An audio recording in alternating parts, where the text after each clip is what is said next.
안녕하세요. 오늘도 사연살롱을 찾아주셔서 감사합니다. 저는 30대 중반의 직장인이자 한 가정의 아내입니다. 저에게는 나이 터울이 10년 나는 여동생이 하나 있어요. 올해로 24.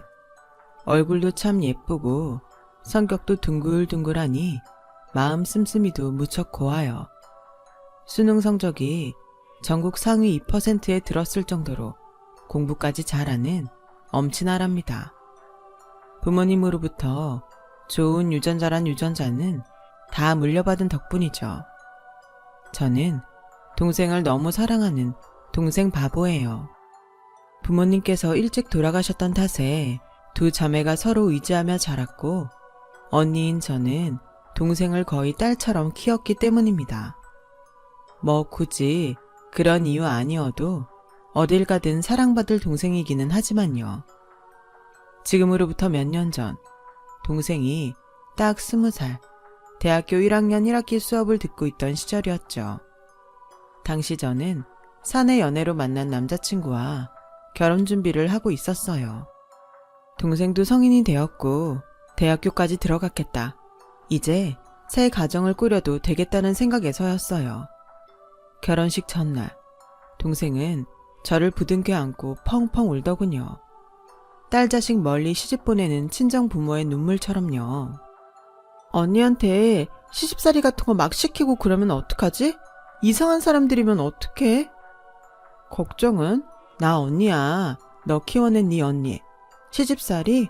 누가 얌전히 당해준대? 아니 그래도 혹시나 정말 아주 만약에 이상한 사람들이면 언니 그렇게 못 믿어? 하긴 언니가 가만히 당하고 있을 사람은 아니지. 암튼 행복해야 돼. 알지? 너도 그만 좀 울어. 언니 어디 안 가. 결혼해도 평생 네 언니 해줄 거야. 그니까 힘든 일 있거나 어려운 일 있으면 숨기지 말고 다 얘기해. 언니가 지켜줄게. 엄마 아빠처럼. 그렇게 저는 결혼식을 올렸습니다. 신혼방은 시댁에 차렸어요. 동생이 대학 졸업할 때까지 등록금은 저와 남편이 책임지기로 했고 그래서 돈을 아껴야 했거든요. 시댁은 시어머님, 시아주버님, 남편 이렇게 세 식구였습니다. 얼핏 보기에는 아주 평범한 집안이었죠. 문제는 시아주버님이었어요. 시아주버님은 통신사 직원이었고 남편과는 저와 동생 사이처럼 나이 차이가 많이 나는 관계였어요. 그때 남편이 30대 초반, 시아주버님이 50대 초반이었으니까요. 사실 50대 초반이라는 나이를 듣고 조금 놀랐어요. 전 최소한 50대 중반은 넘겼으려니 생각하고 있었거든요. 시아주버님은 심지어 여자를 한 번도 못 만나본 노총각이었습니다. 상황이 이러하니 남편과 시어머니는 늘 시아주버님 걱정이었어요. 특히나 시어머니는 아주버님에게 혹시나 결혼 상대라도 생긴다면 유산을 미리 떼어주는 것도 모자라서 땡빛을 내서라도 결혼 준비 단단히 챙겨주겠다는 작전까지 하고 계셨습니다. 저도 두고 보기만 할 수는 없었어요. 일찍이 돌아가신 친정 부모님의 가르침이 떠올랐어요. 가족의 어려움은 가족이 힘을 합쳐야 한다. 결혼했으니 저도 시댁의 가족이 된 거잖아요. 그래서 직접 도움을 주기로 했습니다. 있잖아 여보, 내가 선자리라도 한번 마련해볼까? 왜? 어디 좋은 사람이라도 있어? 잘 알아봐야지. 맨날 걱정만 하는 어머니 보는 것도 짠하고 해서. 혹시 재혼 자리 생각해? 무슨 아주버님이 나이는 있어도 초혼인데 함부로 재혼 자리 들이밀면 실례지. 글쎄. 마음은 고마운데 잘못되면 괜히 자기만 양쪽에서 난처해질까 싶어서. 맨날 걱정만 하지 말고 일단 한번 알아보자. 좋은 인연 있을 거야. 찾아볼게 내가.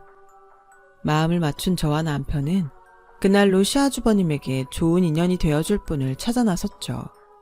친구의 친척, 직장 선배의 지인, 아는 사람의 아는 사람 등 저와 남편의 인맥이 닿는 만큼 최선을 다해 알아보았고 상대방에게 신뢰가 되지 않는 선에서 그분이 좋은 사람인지를 살폈습니다. 그런데 이상했어요. 선자리를 두 손 들고 환영할 줄로만 알았던 시어머니의 반응이 영 뜨뜻미지근한 거 있죠. 혹시 따로 정해둔 인연이라도 있나 싶었어요. 만약 그렇다면 저와 남편이 추진하고 있는 선자리가 크게 불쾌할 수도 있는 일이잖아요. 그래서 시어머니에게 여쭈어 보았더니 딱히 뭐 그다지 하는 뜨뜻미지근한 대답과 함께 묘하게 기대에 찬 시선만 돌아왔어요. 시어머니의 뜨뜻미지근한 대답과 영문 모를 기대에 찬 시선에 저희 부부는 갈피를 잡을 수가 없더라고요. 걱정과 고민을 거듭하다가 아주버님에게 물어봤어요. 선자리를 만들면 나갈 의향이 있냐고요. 그러자 아주버님은 기다렸다는 듯 한박 웃음을 지으며 나가겠다고 대답했어요. 시아주버님도 시어머니의 기대와 똑같이 시선을 저희 부부에게 보내더군요. 그때 그 기대가 무엇인지 미처 몰랐던 저와 남편은 준비해둔 선자리들을 예정대로 진행했어요. 그런데 혹시 상대분들이 다들 마음에 들지 않으셨나요? 재수씨는 그걸 꼭 말로 해야 하나 보죠? 아니요, 보면 알겠어요. 처음에 한두 번은 말도 없이 커피만 마시다가 일어났다고 하고 지난주랑 오늘은 펑크까지 냈으니까요. 그래서요. 그분들 어디가 어때서 인연이 되기에 부족했는지를 알려주셔야 저희가 다음 준비를 해드릴 수 있잖아요. 나이가 너무 많아요. 네? 요즘 남자 나이 50이면 한창입니다. 여자 나이 50이면 쉬어 터진 찬밥이고. 혹시 그 말을 상대방 앞에서 하신 건 아니죠? 했는데요. 안 됩니까? 실망입니다. 이런 분인 줄은 몰랐네요. 알았으면 선자리 안 만들었죠. 황당했어요. 상대방 여성분들께 하나하나 연락을 드려 시아주버님의 무례에 대한 진심 어린 사과를 전했어요. 그분들께서는 저희가 무슨 잘못이냐며 용서해 주셨지만 용서를 받으면서도 죄송하고 면목이 없더라고요. 특히나 여자 나이 50 어쩌고 했던 시아주버님의 말은 화가 참 많이 났고 도저히 그냥 넘어갈 수가 없었습니다. 저희 부부의 체면 때문이 아니에요. 남자 여자를 다 떠나서 사람이 사람에게 쉬어 터진 찬법 어쩌고 하는 건 되게 몹쓸 짓이니까 화가 난 거죠. 고민하던 저와 남편은 시아주버님의 인연 찾기를 완전히 그만두었어요. 더는 누구도 소개를 시켜줄 엄두가 나지 않더라고요. 행여 선자리가 잘 되어 결혼을 한다고 쳐도 결혼 다음이 더 걱정이었고요. 여성에 대한 잘못된 가치관을 가지고 있는 시아주머니가 이어주었다는 건 하나만으로도 저와 남편은 이미 큰 잘못을 저지르는 것이기 때문이었어요. 저와 남편이 선자리 만들기를 그만두거나 말거나 시아주버님은 자기가 무슨 잘못을 했는지도 모르는 주제에 저희 부부를 향해 자꾸만 기대에 찬 시선을 보내왔습니다. 그래서 저와 남편은 솔직하게 다 얘기했어요. 지금 그 마음가짐으로는 더는 선자리를 찾아줄 수가 없다고요. 시아주버님은 기가 팍 죽어 방으로 들어가 버렸고 그러기가 무섭게 시어머니가 저에게 한 소리 하더군요. 예, 넌 한솥밥 먹는다는 애가 그렇게 눈치가 없니? 눈치요? 무슨 눈치요? 시아주버님 되는 사람이 왜 퇴짜를 놨는지 진짜 바라는 게 무언지 그렇게 모르겠어? 진짜 바라는 거요? 젊은 여자 말씀하시는 건가요, 지금? 젊기만 하다고 다 되는 거야? 그럼 젊고 예쁘기까지 한 여자요? 그거 되게 많이 잘못 생각하시고 계시는 거예요. 어머님, 솔직히 시아주버님 동년배 중에서도 좋은 분 만나기 쉽지가 않은데 젊고 예쁜 여자라뇨. 욕심이죠. 그리고 여자 나이 50이면 쉬어 터진 찬밥이다. 그런 몹쓸 말이 세상에 어딨나요? 답답하기는 에이. 그렇게 다툼의 며칠이 흘러갔습니다. 시어머니가 자꾸만 눈치 없다는 핍박을 던졌지만 저는 굴하지 않았어요. 눈치가 없는 게 아니라 아주버님의 가치관이 잘못된 탓이라며 당당히 맞섰어요. 그런 가치관을 갖고 있는 사람에게는 함부로 인연을 소개해 줄 수가 없겠다고 딱 잘라버렸죠. 그러거나 말거나 시어머니의 핍박은 계속되었고 시아주버님도 수시로 뭔가 기대에 찬 눈빛을 계속 보내왔어요. 저와 남편이 아무리 더 이상의 선자리는 없다고 완강하게 잡아떼어왔자 아주버님의 기대에 찬 눈빛은 그치지를 않더군요. 아주버님은 정 그러면 자기가 알아서 할 테니 걱정하지 말라며 이상한 자신감을 보이면서도 계속 기대에 찬 눈빛을 보냈어요. 왠지 느낌이 이상했어요. 그런 아주버님에게서 불길한 기운이 느껴졌습니다. 그러던 어느 날 아주 늦은 밤중에 동생이 저를 집 밖으로 불러내었어요. 좀처럼 그런 일이 없었던 아이였는데 무슨 일이 생겼구나 싶었어요. 걱정되는 마음에 급히 나가보니 동생이 저를 마주하자마자 펑펑 울어버리더라고요. 저는 일단 동생이 마음껏 울도록 울고 싶은 만큼 다 울 때까지 걱정을 꾹 누르며 기다렸죠. 한참을 울던 동생은 또 한참을 망설이다가 어렵게 이야기를 꺼냈어요. 나 오늘 어디 갔다 왔는 줄 알아? 선짜리. 술 마셨니? 취했어? 술은 입에도 안 되는 거 알면서. 그럼 진짜라고? 너 나이가 몇인데 소개팅도 아니고 선을. 있잖아 언니. 딱 보니까 원해서 나갔던 것도 아닌 것 같고.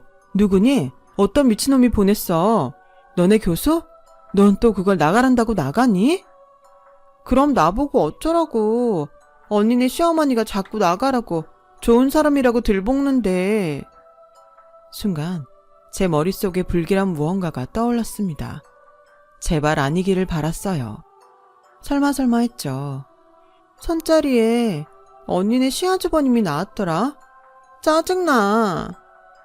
뒤통수를 얻어맞은 느낌이었어요. 아니, 세상이 무너져 내렸어요. 하지만 일단 그 자리에서는 정신을 붙들어야만 했죠. 제가 동생에게는 엄마 아빠 대신이니까요. 동생을 지켜줄 가족이라고는 이 세상에 딱 하나, 저밖에는 없었으니까요. 그래서 저는 동생부터 다독였어요. 그 어리고 여린 것이 얼마나 놀랐던지 온몸이 너무 차더라고요. 차라리 미쳐버리고 싶은 심정이었죠. 곧 남편이 도착했고 동생은 저희 부부에게 그간 모든 일들을 들려주었어요. 아니 글쎄 시어머니라는 인간이 저희 부부의 상견례 날부터 몰래 동생에게 연락을 했다더군요. 처음에는 평범한 안부 인사 정도였답니다. 동생도 부모를 일찍 여인 자신을 향한 어른의 호의라고 생각했대요. 그런데 시간이 지날수록 호의가 아니었던 거죠. 시어머니는 동생에게 남자 이야기를 자꾸만 물었더라고요. 사귀는 남자 있냐? 이상형은 어떻게 되냐? 하는 말들로부터 시작해서 급기야는 사랑에는 나이도 국경도 없는 거다. 혹시 남자 경험은 있냐? 따위의 사랑 같지도 않은 속내를 노골적으로 드러내었어요. 쉽게 말해서 내 큰아들이 널 좋아하니 만나볼 생각 없냐는 소리였죠. 그제야 모든 퍼즐이 맞춰주었어요. 시어머니와 시아주버님이 저와 남편에게 보냈던 기대의 시선, 늙은 쓰레기 주제에 감히 내 동생을 향해 품었던 흉악한 욕심, 이어지는 동생의 말이 저의 가슴을 더 아프게 했어요. 동생이 왜 그딴 말들을 들으면서도 참았냐면요. 제 걱정 때문이래요. 행여 동생 자신이 시어머니에게 밉보이기라도 하면 그걸 핑계로 저에게 못된 시집살이라도 겪게 하지는 않을까. 그것이 두려웠답니다. 두려워서 숨기고 참을 수밖에 없었답니다. 아무리 그래도 시아주머님과의 선자리는 동생 스스로도 역겨웠던 거죠. 그래서 저에게 도움을 청했던 거고요. 언니가 하는 말 잘 들어. 너랑 제일 친한 친구 있지? 우리 집에 맨날 와서 놀던 애들. 걔들은 왜? 당장 경찰에 신고하고 싶은데 지금 상황에서는 죄 따지기도 힘들 것 같고 또 너도 부담스러워할 것 같고 일단 걔들한테 다 얘기해. 네 잘못 하나도 없으니까 부끄러워하지 말고. 그리고 같이 여행 좀 가 있어. 형부가 보내줄 거야. 해외든 어디든. 다음은? 언니는 뭐 어쩌려고. 그러다 그 사람들이 언니한테 해코지라도 하면 어떡해. 결혼식 전날에 했던 얘기 벌써 까먹었니? 네 언니 계속 할 거야. 내가 지켜줄 거야. 언니도 되지만 엄마 아빠 대신이기도 하니까. 동생을 그 흉악한 인간들로부터 떼어놓는 것이 급선무였죠. 급한 대로 남편을 동생에게 붙여주었어요. 휴대폰 번호도 바꿔주고 동생을 친구들과 함께 여행을 보내놓은 다음에 쓰레기 모자 몰래 동생이 머물 거처까지 마련해놓고 돌아오라는 신신당부를 해가면서요. 그러고는 그 길로 저 혼자 시댁에 쳐들어갔습니다. 쓰레기 같은 모자도 사태를 대충 짐작하고 있던 모양이죠. 차갑게 굳은 저의 얼굴을 마주하기가 무섭게 도망치듯 방으로 들어가 버리려 했습니다. 저는 그런 그들에게 소리쳤죠. 이래서 젊고 예쁜 여자 찾았구나. 남의 집 갓 20살짜리 동생이 탐나서? 그래도 내가 시어머니인데 반말은 좀 심하구나? 이 상황에 무슨 말을 못할까? 더 개 같은 말도 듣고 왔는데. 개 같은 말일 것까지는 없지 않니? 까놓고 사돈 처녀는 여자고 우리 큰아들은 남잔데 마음 맞으면 한 이불 덮고 살 수도 있고 그러는 거지. 왜? 법적으로다가도 겹사돈이라는 게 있다드만. 뭐? 겹사돈? 그건 지들끼리 사랑할 때나 얘기고.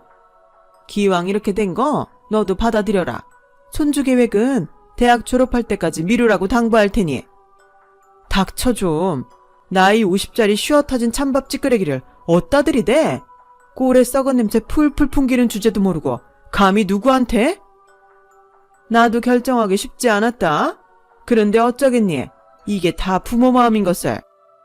누가 누구 마음대로 뭘 결정했다는 건지 모르겠고 이거 하나만 똑바로 알아도 그런 걸 사람들은 보통 정신 이상이라고 그래. 부모가 아니라 미친 사람이라 그런다고. 말을 마친 저는 시아주버님, 아니 나이 50살 처먹고 쓰레기로 늙은 장병구 씨에게 딱 한마디 했어요. 야, 장병구, 길게 말할 가치도 없다 넌. 더러운 새끼. 저는 그 길로 짐을 챙겨 시댁에서 나왔습니다. 다시는 그 쓰레기 모자와 상종도 하지 않을 작정이었죠. 남편도 저의 편이었습니다. 제가 한바탕 쑤시고 떠난 뒤에 시댁을 찾아가 남편이 또 한 번 뒤집어 놓았고 의자를 확정지었죠. 제가 동생을 지키기 위해 부탁했던 임무들도 모두 완수해 주었고요. 그런 저희의 경고가 먹혀서일까요? 쓰레기 모자는 한동안 잠잠했습니다. 동생이 여행에서 돌아온 뒤로도 이상한 조짐은 없었어요. 그렇게 사건은 마무리되는 줄 알았죠. 하지만 쓰레기 모자는 더러운 심성을 끝내 버리지 못했어요. 시작은 시모였어요. 동생의 학교를 수시로 찾아오기 시작했다더군요. 동생의 친구들이 시모를 쫓아내봤자 며칠 뒤면 천연덕스럽게 다시 나타났습니다. 신고도 해보았지만 경찰도 뾰족한 수가 없는 모양이더라고요. 시모가 동생에게 직접 해코지를 한 적이 없다는 이유에서였습니다. 이해해요. 쓰레기 모자의 흉악한 행동들에 대한 이야기를 처음 듣던 날, 저 또한 경찰들도 처벌까지 이끌고 가기는 힘들 것이라고 예상했으니까요. 그래도 동생을 지켜줄 친구들이 많아서 참 다행이었어요. 물론 다행이라고 해서 당하고만 있을 생각은 아니었죠. 저와 남편은 때를 기다렸습니다. 그러던 어느 날 추악한 장병구가 저희 부부에게 빌미를 주었죠. 통신사 직원이라는 지위를 불법적으로 이용해 동생의 바뀐 휴대폰 번호를 알아내었고 먼저 연락을 해온 것이죠. 저와 남편은 쾌재를 불렀어요. 동생 명의로 된 휴대폰은 사실 저희 부부가 들고 있었거든요. 동생에게는 친구 명의의 휴대폰을 하나 개통해 임시로 쓰게 해두었고요. 저희는 장병구에게 연락하지 말라는 단답을 남기고는 번호를 바꾸었습니다. 그러기 무섭게 장병구가 또 번호를 알아내 연락을 하더군요. 연락하지 말라는 단답과 번호를 바꾸기가 10번쯤.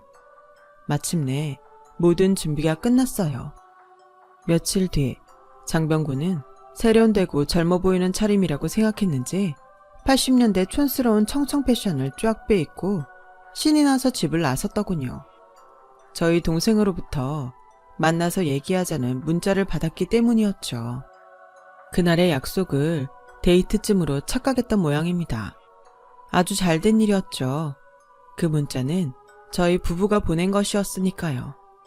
장병구가 가발을 휘날리며 해벌쭉 약속 장소로 도착하는 순간 대기하고 있던 카메라들의 플래시 세례가 장병구를 향해 일제히 불을 뿜었습니다.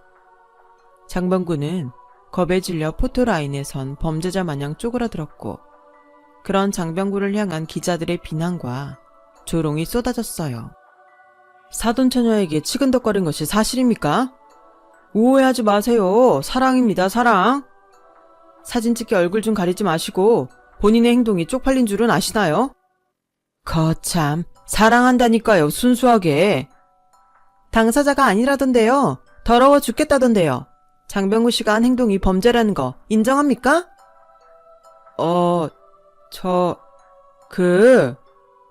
쪼그라들다 못해 체면이고 나발이고 울먹이기 시작하는 꼴이 꼴사납더군요. 하지만 거기서 멈출 생각은 추호도 없었죠. 그럼 정신병원에 진료받으러 갈 생각은 없으신가요? 오늘 패션도 딱 정신나간 노인네 차림인데. 이러지 마세요, 제발. 이거 나름 메이크업. 제가 무슨 죄를 졌다고 이러십니까? 딸뻘되는 여성에게 치근덕대놓고 잘못이 아니라고 하셨는데요. 그럼 스스로가 당당하다면 이 사실을 기사를 내도 되겠습니까? 살려주세요. 그 말을 끝으로 그놈은 주랭낭을 쳐버렸습니다. 얼마나 급했던지 휙 날아가버린 가발을 챙겨갈 엄두조차 내지 못하는 채로요. 저와 남편은 장병구가 버려두고 간 가발을 똥유지 집는 것처럼 오만상을 찡그리며 두 손가락으로 집어 쓰레기통에 처박았습니다. 그리고는 기자들의 앞으로 나섰어요. 당연히 기자들은 기자들이 아니었고 약속 장소도 기자회견장이 아니었죠. 다들 동생의 친구들이었죠. 동생을 지켜주기 위해 저희 부부의 부탁을 들어준 고마운 친구들이었어요. 저와 남편은 감사한 마음을 가득 담은 금액을 친구들에게 전했습니다. 혹시 친구들이 부담스러워할지도 모르니 나중에 동생과 같이 맛있는 거라도 먹으러 다니라고 하면서요. 기자회견을 마친 저와 남편은 다음 계획을 위해 찢어졌어요. 저는 친구들이 찍어둔 사진 파일들을 인화했고 그 길로 시댁에 쳐들어갔습니다. 그놈은 제가 도착할 때까지도 자기 엄마의 품에 안겨 흐느끼고 있더라고요. 그렇다고 뭐 동정 따위 베풀어줄 이유는 없죠. 쓰레기 모자와 마주하기 무섭게 그들의 낯짝에 사진들을 던졌어요. 귀싸대기 때리듯이 아주 찰지게요. 사진을 본 쓰레기 모자는 아연실색이 되더라고요. 그 사진은 추잡스러운 장병구들로 가득했습니다. 촌스러운 청청 패션으로 약속 장소에 해벌쭉 들어와서 가짜 기자들로부터 각종 비난과 조롱을 당하며 범죄자처럼 쪼그라들었던 모습 그대로요. 마침내는 꼴사납게 주랭랑 치면서 가발까지 휙 벗겨지는 장병구까지 모두. 그 사진들에 아연 실색한 쓰레기 모자의 낯짝이 얼마나 우스꽝스럽던지 혹시 오줌은 안 지렸나? 궁금하더라고요. 이럴 줄 알았으면 요실금 기적이라도 가지고 올 걸 그랬다 싶었습니다. 축하해. 당신들 오늘부로 대한민국 공식 쓰레기 되게 생겼어. 그럼 여긴 집이 아니라 쓰레기통이 되는 거네. 이것이 보자보자니까 시애미 앞에서 버릇없이? 큰소리칠 상황이 아닐 텐데 지금. 하긴 눈치가 있으면 지들이 사람 새끼 아니라는 거 진작에 알아먹고 치근덕거릴 일도 애초에 없었겠지. 그깟 겹사돈 하나가 뭐 그렇게 대단한 일이라고 이렇게까지 사람을 비참하게 만들어. 비참? 착각하지 마. 아직 시작도 안 했어. 기사 나가면 그때부터 시작이지. 순간 쓰레기 모자가 무언가를 깨달은 모양인지 바닥에 널브러진 사진들을 급히 주워 찍기 시작했습니다. 가소롭더군요. 나이 50 처먹고 다 쉬어터진 찬밥꼬라지라 무식해서 모르는 모양인데 사진은 수천 번이고 다시 뽑으면 그만이야. 아, 그러니? 아, 이거 참 미안하게 되었어. 용서해 주렴. 당신들 같으면 이게 용서가 될 일일까? 그래. 말만 하렴. 뭐든. 우리가 어떻게 해주면 기사 나가는 거 막아주겠니? 쓰레기답게 쓰레기처럼 쓰레기통에 처박혀서 없는 것처럼 지내. 다시는 나랑 내 동생 앞에 얼씬도 하지 말고 당신 둘째 아들도 없다 생각하면서 찌그러지라고. 내가 원하는 건 그것뿐이야. 그래, 그러자. 약속하마. 그리고 마지막으로 경고하는데 나는 거리에 쓰레기가 버려져 있다고 피해가는 쪽이 아니야. 오히려 싹 갖다가 치워버리는 쪽이지. 내가 사랑하는 사람들에게 똥 뿌리는 쓰레기라면 더더욱 확실하게.